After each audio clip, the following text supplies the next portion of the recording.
Yo, what's Gucci, guys? So today we're gonna be giving the brutal truth to every Enneagram type. Sort of like an advice, right? How to deal with their difficulties or issues from my own observations. This isn't like Naranjo speak circle jerking cultist. This is just me, my own experience with those types, my dealings with those types, and what I see from as a perspective of an 8 core, what they might do or should do differently. Now with Enneagram 1, we know that the anger is suppressed. And this anger is suppressed because anger is bad. It's perceived as very bad. Now, anger can be bad. Anger, like any emotion, can be utilized wrong. You know, you're not going to go to an 8 core and give them the same advice as you would with an Enneagram 1 when it comes to anger. Because while maybe it's important to suppress anger in certain contexts and situations because the outcome might not be ideal, in your case, you're suppressing that shit on the daily. To the point where your blood pressure is high as you're on meds, okay, you're on anti-blood pressure meds, it reveals itself in criticality, in resentment, in this constant nitpicking, constant rigidity. If you felt anger in the moment and you expressed it, you moved on. No issue. You moved on, no issue. But because you fucking don't express it in the moment, you're stuck in a cycle of constantly pushing it down. So let this anger in the moment a bit fly. It's okay to feel anger, you know? You as a 1 core, you need that. 100%. Now, second advice I would give to a 1 core is in relation to perfectionism, because that's the whole problem. Perfection doesn't exist. And yes, you might say, no, but it's not a discussion. It's a fact. There's no such thing as perfection, right? And this extends from humans, human flaws, tasks, everything. There's just nothing like perfection. You can get close to doing something as well as possible, a task. You know, if there's a task and you can score 100 on it, sure, you can get 100 points. That's true. But that's life's not a fucking test. You need to understand that there, in a sense, might be perfection in imperfections. It's okay to make mistakes, because guess what? You will learn from them and then you can apply that shit next time. You striving towards perfection will lead you to a constant state of disappointment, which you surely feel on the daily. Again, I am happy I'm not you, but that's the experience you have. On the daily, you're trying to do something. You look at the world, it's imperfect. Well, and it always will feel that way. I'm telling you, you'll try to make it perfect, it's not possible. It never will be. And understand the limitations of perfection, because the ideal of perfection is unattainable. Chasing this unattainable ideal will leave you constantly frustrated with yourself and frustrated with everyone else and the world around you.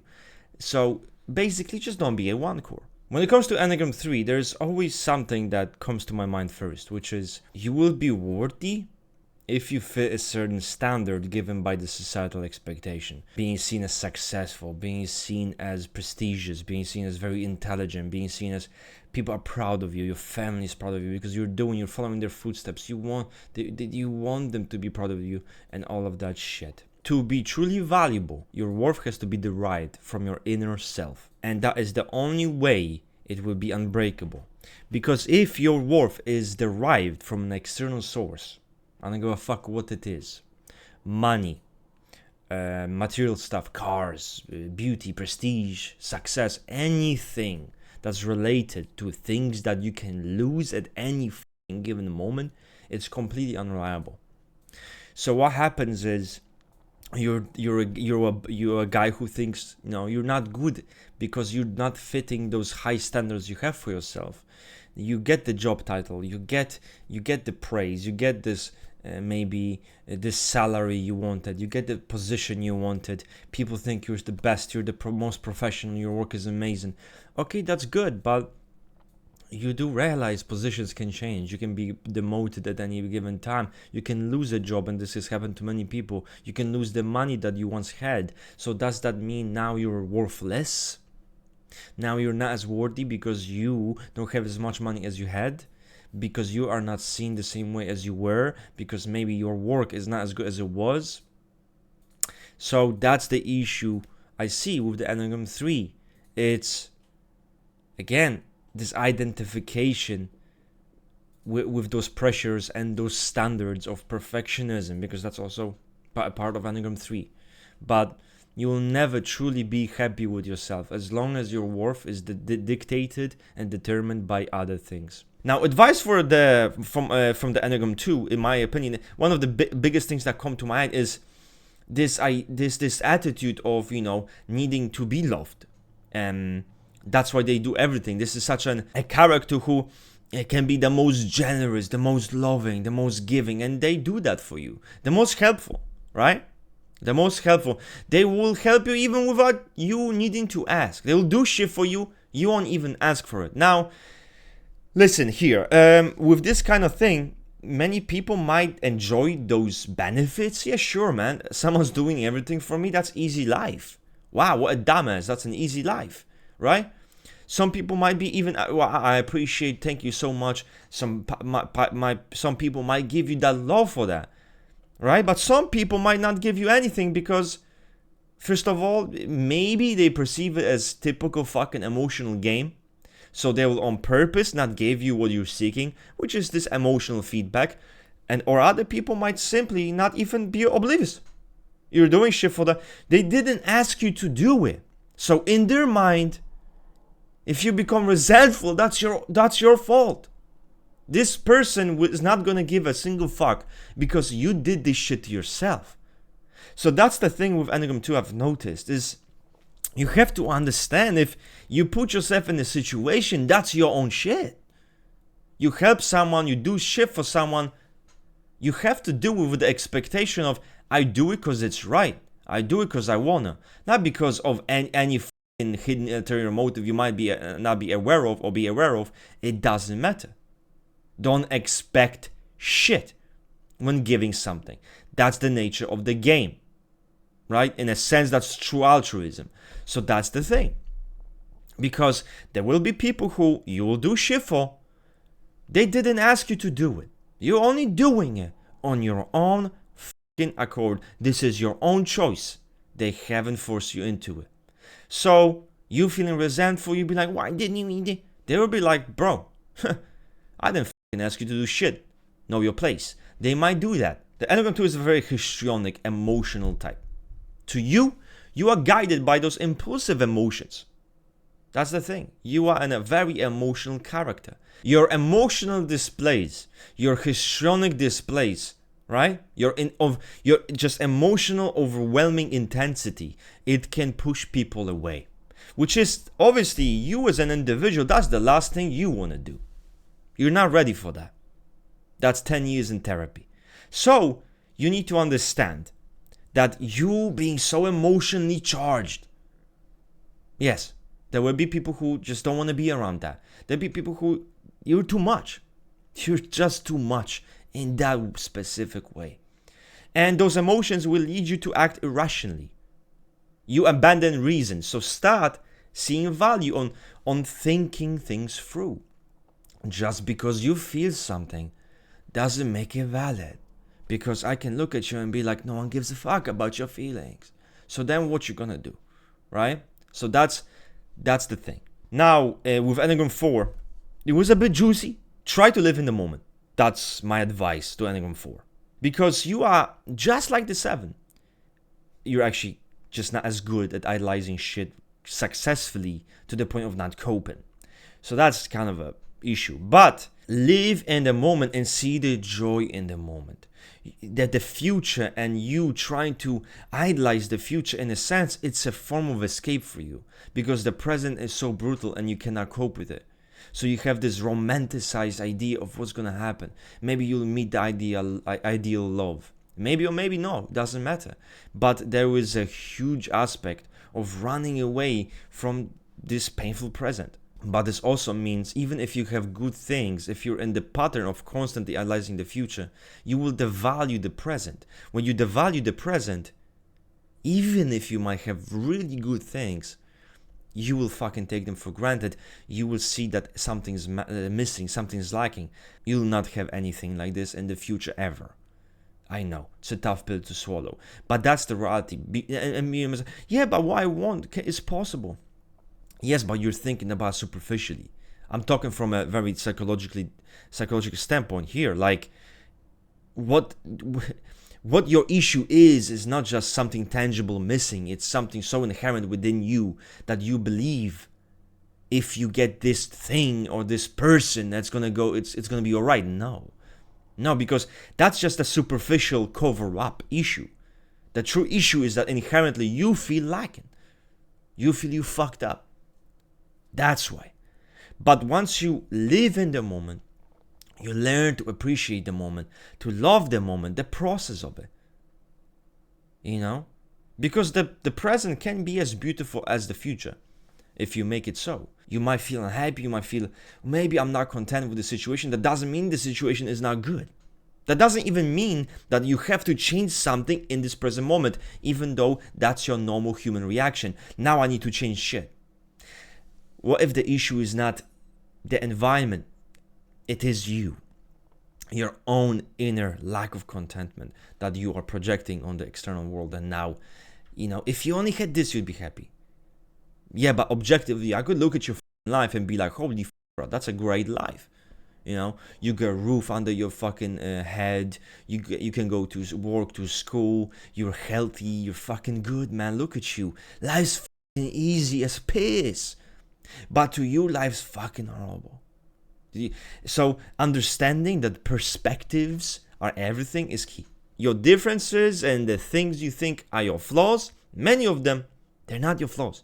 They're just part of who you are. You need to learn how to navigate that and embrace that shit. So with Enneagram 5, I do mean it, stop jerking off. Although you probably don't even jerk off because you're a 5 core, vitality levels are, I would actually tell you to jerk off because vitality levels are that low. Vitality, you should probably start fucking wanking because, again, it's good for you. It gives you vitality, right? But besides the point. Listen, the biggest issue you have, you live in your head.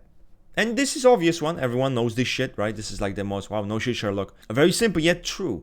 You live in your mind. And you will live in your mind, possibly if you don't act on this, until the end of your days. Your journey. Your life is going to end. And you haven't lived your life in any way, shape, or form.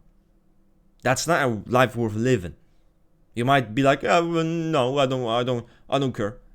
Objectively. Okay, you need more of the fucking balance. So start working out. It's a simple thing. Maybe you don't want to work out, but maybe you go to outside, go to the nature.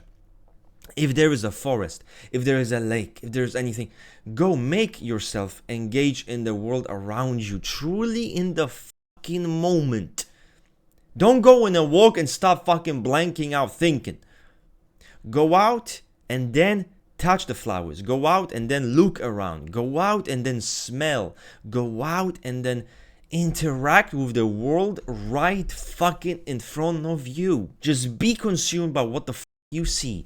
That's my advice. Another good way is working out. And many 5 course actually can do that as a form to feel one with their body, to feel energized and have that vitality. So that's the thing. In terms of detachment and isolation, this is a very risky route because it comes as easily as breathing and it feels natural to you. But you need to understand it's not good. There are types that might be detached, but that's not their neurosis. So it's not that fucking deep. For you, it is your neurosis, so it is that fucking deep. Maintain contact with the external world. If you have a friend, if you have friends, try your best to stay in touch, you fucking motherfucker. Reach out. Play a game together. Most likely, right? You a gamer. You're a 5 core. You most likely play games. That's a great way to be in touch with your friends. So reach out, play something with them, but be engaged with another person. Have that interpersonal contact because for you, it's the most important. You're one of the types that actually gain something from that. So keep that in mind. And don't be a greedy piece of shit. Don't be a greedy cunt with information. No one likes greedy cunts. Right? Because I don't want to wake the fuck up one day where the Enneagram 8 book has been dropped and I find out that a 5 core hasn't fucking released it or a 5 core hasn't really shared it. That's gonna be a very big problem. The Enneagram 6, right? Living in the world of preparedness making sure they understand everything, making sure that they're prepared, that they know everything, because then they'll be able to deal with it. This anxiety. If I understand everything, if I'm as logical as possible. But the truth is, this preparedness, this anxiety, all of this hyperlogical attitude, it actually can damage you, which is funny, right? Because you think by over-preparing, over-analyzing, now you will fall into over-analysis. You'll start looking into shit where there's nothing there. And not only that, but you're losing on potential opportunities because you've been indecisive. Because this thinking leads to indecision. You lose opportunities, you lose good things. Because you didn't make a decision, because you were afraid to make a decision. You were afraid to make the wrong decision, so you were starting to think and think and think. But the truth is, many things in life come because you act. Many things in life, good things in life, come because you acted in the right moment, because you were ready to act. Because if you didn't act, opportunity would fly by. And that's the thing. Indecision kills. Sometimes the best way to get shit done is to act. You need to understand that most of your worries are completely irrational. These existential fears, they're irrational. And you know this. And I don't mean irrational that they're stupid. I mean irrational that there's no true consequences.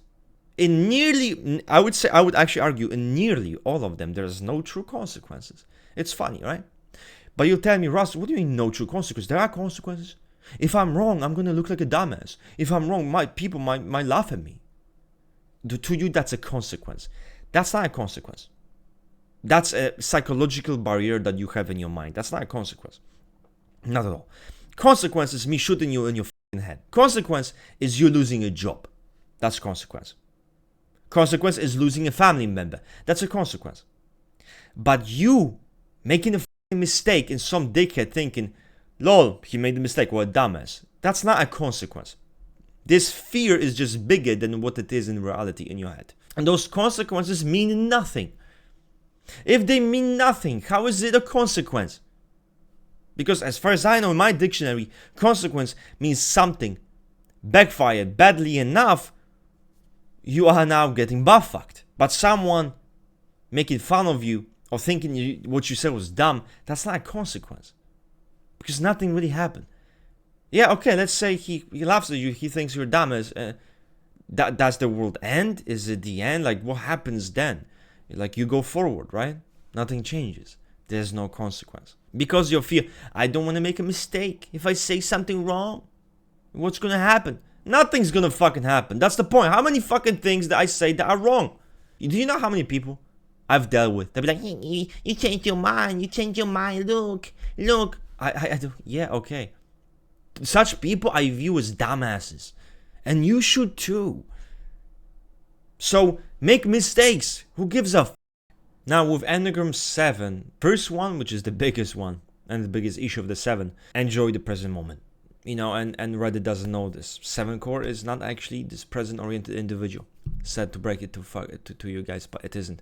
So, enjoy the moment. Learn to live in the moment. You are so fucking built on anticipation, on creating this idealized future. You don't truly live in the moment. And you always think, yeah, but then it's going to be more fun. You get one trip, right? You have one trip planned. You're already on the trip, but you're already planning another trip. You're already thinking about another trip, how fun it will be. It's so funny because you think about how much fun something will be that you don't truly even explore this fun or even experience this fun to begin with. Because once you have it, you're already thinking about the next shit.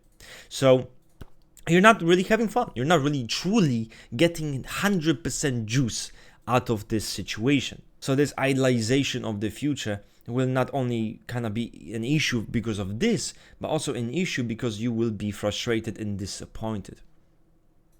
Because oftentimes, again, anything that's to do with idealization, it ends in a fuckfest. That's the simple as. Life is not all rainbows and shit. It isn't. Life's pain. Life has brutalities. Life has fucking toxicity. Life has up things happening. That's not this is again not a discussion. This is a fact. There's no denying that. You can either accept this fact and live with it and flow with it, or you go oppose it and go against it and delude yourself. You're living in a lie. Now that's how important it is. Obviously, for 7 living in a lie isn't the worst thing. In the end, think of it this way. Yes, you're living in a lie. You're deluding yourself. You know, you can avoid those shit experiences, this boredom, this fucking pain, those negative emotions. You can't, because this will bite you in your ass and it will all collapse just like that. Second advice I'd give for a 7 core: fight for your convictions. This is a pattern I've noticed with 7s. There's this. You guys are not very direct. You might think you are. You aren't. There is lack of this conviction to truly commit to one side, to truly commit to an answer, to commit to a belief, to commit to passion, to commit to fucking anything. It's not there. It's not there. Let me fucking see how it might be. Let me see how it might work. Let me see, explore shit. Maybe multiple points of view. This is bullshit. That's the last thing you need. You need to commit to a thing. You need to commit to something. Now, Enneagram 8. This is interesting. This is personal, because for me, a lot of what I'm going to tell you guys, I told other 8 cores at some point. I know I had those conversations with Reza, but it's something that I utilize. It's the thoughts that I realized in my own personal life as an 8 core, right? I've went through growth, and those things stood out to me. Other people aren't like you. Now, what this means is not that you are such a special snowflake here. It's not that you want other people to be just like you. More so that you cannot apply the standards that you have to other people. And those standards are specific standards, not in everything. But you cannot expect for people to overcome challenging, difficult situations the same way you do. You cannot expect people to overcome trauma and just come out as if nothing happened the same way you do. If something made them feel bad, let's say, okay, they had a friend, the friend was like, oh, I don't like you anymore. And this person starts coping and crying and they can't fucking move on. To you as an 8 core, you might be like, what the pussy, what is this behavior? Yes, it's your friend, but yeah, what the fuck, you're gonna start crying and start weeping. You're applying the standards because maybe you wouldn't feel that way. Oh, well, this shit wouldn't bother me, so what the fuck, why is this prick crying? Right? You are doing this shit. And that you're trying to apply your way of judging the world by your standards. But that is not possible. And why? I'm going to tell you why that's not possible. Because you can say, well, I went through trauma. I had horrific childhood. And look at me. I decided not to be a little bitch like those people. You know, see me weeping and crying and fucking being therapized. Right? You might say that. That you also had it hard. But you overcame that. So what the fuck? But the truth is not how this works. Okay? What's going to help you understand this, why you cannot hold other people accountable the same way, is because everyone's different. And this is crazy concept. But the way they're born, their fucking personalities are so different. They're not equipped the same fucking way. Their nervous system is different. Their neurological wiring is different. They literally cannot fucking do it. The way you react to situations, bad shit happens, you're not they're coping. Like, how some people might have bad childhood, okay, they're in therapy, but they have flashbacks. You talk about they have flashbacks, it's haunting them. I don't understand how this works. I don't understand this concept, right? So it's easy to now look down on those people. It's easy to be like you're not, I don't want to say you're not human, but you're just, you're not weak. You're not fragile. You don't have the same fragility, the human fragility that seemingly everyone around you has. You don't have that. You're not like that. But that's bullshit. That's superiority. That's arrogance. That's bullshit. That's not the case, because the true case here is that you're just the way you are, bro, because that's how you're built, man. That's your brain reaction. You can't even help it. True endurance and toughness is when something is so difficult, but you willingly overcome it. So you getting fucked up, bad shit happens, nothing happened, oh holy your mind's blank. That doesn't mean that makes you tough. Because what did you overcome? What did you have to overcome in that situation? Nothing. It's your brain's automatic defense mechanism that happens. Oh shit, nothing happening. Right? So you cannot really look at it like, oh shit, they're weaker. I actually respect people who are more fragile, more sensitive now. As I've grown, I understood this value is that they're sensitive. Yeah, they're very sentimental. Yes. But, bro, they're so sensitive, yet they keep pushing. That's the crazy shit.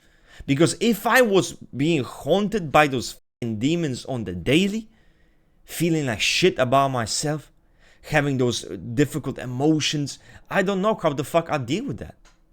Like, I don't know, because that's just not how I react. I don't know. Problems are relative. Maybe to me, this is not a problem, but it's fine, because to you, it is a problem. So it's a learning process. You'll f*** up. Because it seems simple, but you'll f*** up. I f*** up. Okay? I've made huge progress in this area, but I fuck up. Okay? Because before, I would just apply that shit ruthlessly. No fucks given. Intellectually, I understand this. I have this intellectual understanding. I can, Russ, but you can do this shit. This ain't fair. This don't make sense. Because everyone's fucking different, right? Second, I want to talk about with the 8 is you invade people's boundaries, you disrespect people, you put people down, you act superior, and that's fine. When other people do the same exact thing to you, and it's a problem. I had many discussions about this with my own wife. I was doing something to someone, maybe behaving in a certain way towards someone, not respecting their boundaries as much in some type of way. And she obviously knows always to use this shit against me. Well, how would that be like if they did that shit to you? So I'm thinking to myself, my initial reaction was I wouldn't fucking tolerate that shit. So it's kind of fine when you do that shit, but it's not fine when other people do that shit. And I understand, of course, I knew it's hypocritical, and I don't like that. I don't like that. It was hypocritical. So that's what kind of helps me stop all of this shit. I don't like hypocrisy. I really don't. Yet I know I can be very hypocritical. So I need to. That's why I say, Rust, you fucking hate that shit. You need to fix this shit. You need to address that shit. You need to change that shit. You have to hold yourself accountable here. Now, the last point with Enneagram 8, which I believe is helpful, just because you have emotional dementia, as I call it, doesn't mean you're not fucking coping. And that's an important aspect of every 8 that people need to understand, that 8s need to understand. You not feeling like shit does not mean you're not traumatized. For example, everyone's in therapy, everyone's having flashbacks. Fuck. You are like, I don't fucking know what's their problem, bro. What the fuck? That doesn't mean you're not traumatized. That doesn't mean you're not even coping. You have what we call weak awareness of emotions, weak emotional awareness. Your connection to your emotions is weak. So in a sense, you're a blind man. Emotionally, you are blind. That does not mean that you have no emotions. That does not mean you are not affected by them. Because I'll tell you, I had horrific shit, shit happened to me. Everyone told me, holy fuck, you're handling this situation so well. And I thought I was shitting. I thought, fuck it, it's hard. Of course, I know it's hard, but what the fuck am I gonna do? I need to move forward, right? You might cheat your consciousness. You cannot cheat your subconscious. I had dreams. I had some fucking dreams in relation to this event that made me realize, made me wake up and be like, okay, that's clearly on my mind. But when I was living, existing, walking, talking, having my day, I felt good. I felt okay. And that's what I realized. I might not be aware of it, but it is there. Something happens, right? I become people notice. Are you okay? You know, it's not a big difference, but you become more aggressive. You become more irritable. You become more agitated. Your tolerance level is low as fuck. You are impatient as fuck. What is happening? And I'm like, I don't know. I mean, nothing happened today, so I don't know why you say that. I don't understand. And you're confused. You're confused. So you're like thinking, and the person asks you, but don't you think maybe, you know, I mean, this happened like 5 days ago, and maybe this is what bothers you, and you're like, huh. I mean, that makes sense. Like, that makes logical sense. That actually makes logical sense if I was to be bothered by that. Wow, okay, fuck. Maybe I am. Maybe I am actually bothered. I don't even know. Now, Enneagram 9, I would say be more selfish. For sure. With Enneagram 9, be more selfish. Your desires and your wants are a huge part of your being. Okay? You need to listen to them. You need to be attuned to them. Because you cannot respect yourself without attending to your needs and desires. Simple as that. If you don't have your own desires, you don't fight for them, you don't respect yourself. It's a simple concept. Think about, what do I truly want? No. Don't. Oh, do you want to go there? Do you want to do this? Yeah, sure. No. What do you want to do? Think about this before you answer. Anger can be your friend, right? So with the Enneagram 9, expressing your anger can be good. Reacting is good. Why? Because you are a character that underreacts. So you need to react more.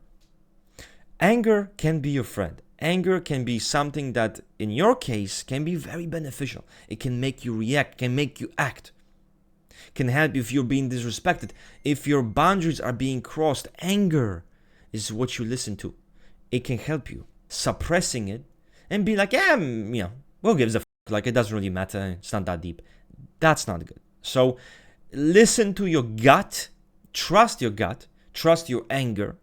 And let it be there. So that's my advice to all of the types. Now, guys, if you have any advice, any brutal truth that maybe I've missed, because I'm sure there's so much I haven't addressed because it's not possible. I try to do the main ones.